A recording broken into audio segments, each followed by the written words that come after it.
Good evening, Bermuda. I'm really elated to be here to receive our swimming team 42 medals.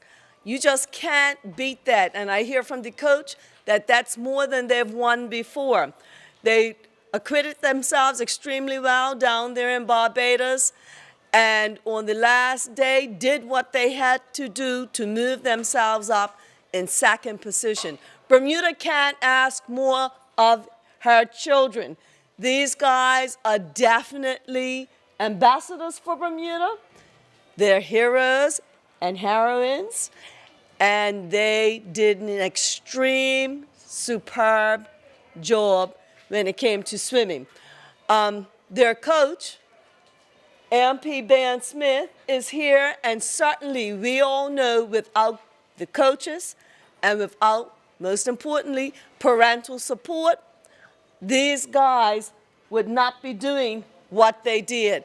And what they did was phenomenal, nothing short of phenomenal. Again, 42 medals. I have to say, for champions, they're very quiet.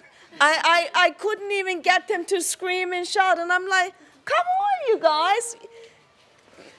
Come on, parents, show them how it's done. Yes, yes, yes. So, Coach, could you please tell us what you thought of their performance?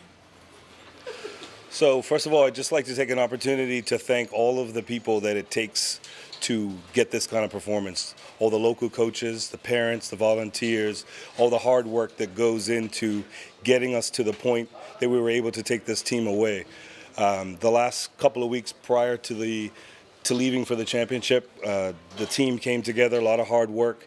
It was an amazing experience watching how they worked well together and prepared, and each day as we got closer to the competition, you could see the excitement building and the ability that we were hopeful that we would see the results that we ended up seeing.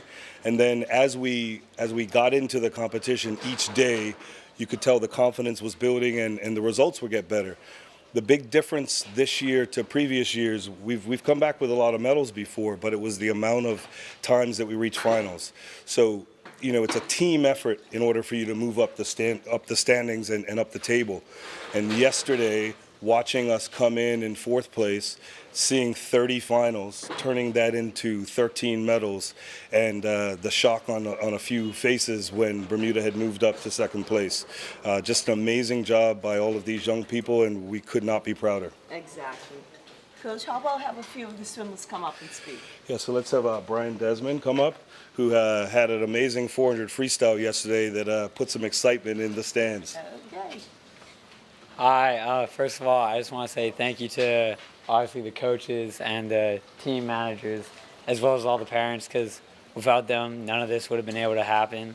So just thank you to all of them and everything. And yeah, as Ben said, it's not just the medals that moved us up positions. It's making finals. If you made a finals, you got points, and that helped to move us up the rankings. And it's by far the best we've ever done. And yeah, it's a great job for the team. Yay! And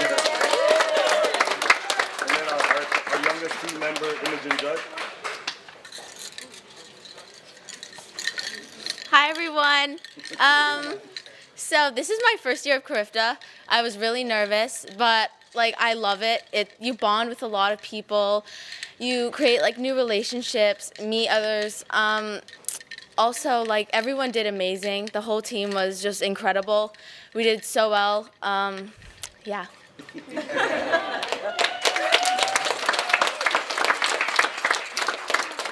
So did we have any questions from the press? Ben, how do you improve on it? Well, you know how we are with swimming, so we'll give them a day off, and then we get back to work. You know, as you're going through the competition, we can talk about the results that we had, but there were a lot of fourth place finishes that could have turned into bronze medals.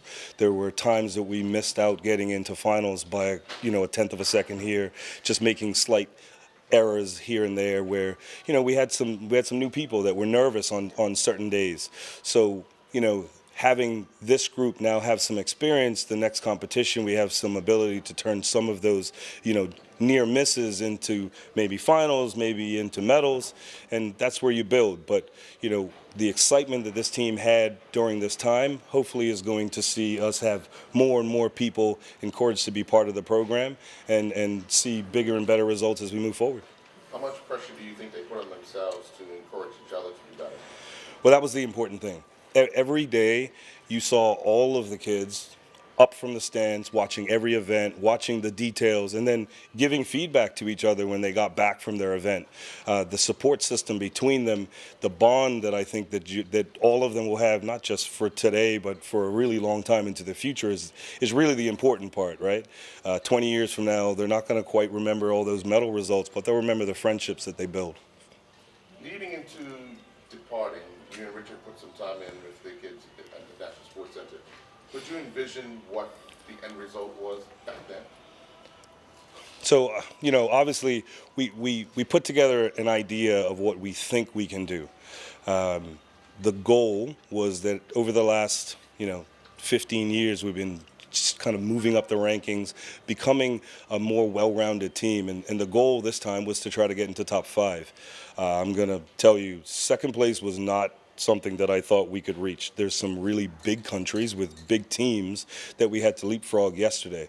And obviously what that does is now gives you some incentive to say, well, if we can get second, why not aim for the top? What do you think it's going to take for that? More work, more time, and maybe some more support financially.